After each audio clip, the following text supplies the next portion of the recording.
Hey girls, Erin Davis here. Welcome back to our summer book club. We hope you're following along with us. All summer long we plan to read this book, This Changes Everything. I'll put a link below for how to snag your copy, and we'll be giving away books every week.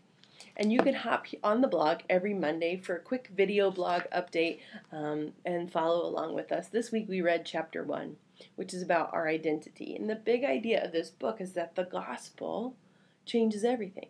Or it should, if we really understand it. And so identity is a great place to start, because if you truly understand the gospel and if you've really given your life for Christ, you become a new creation. Your identity is fundamentally transformed. And the author of this book looks at Philippians 3, 8 through 11, which is written by the Apostle Paul.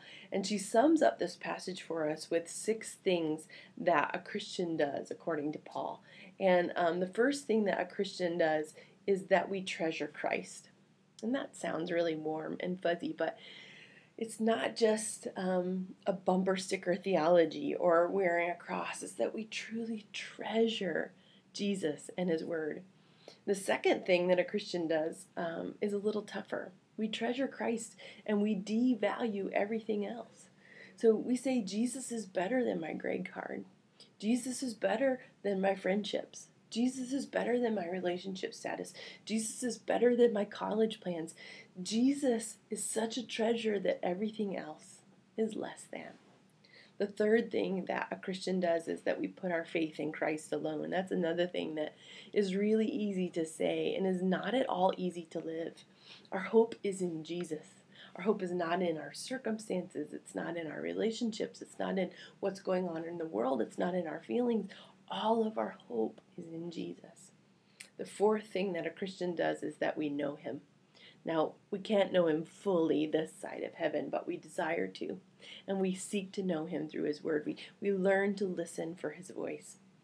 The fifth thing that a Christian does is it's the hardest one on the list maybe, and that's that we suffer for Him.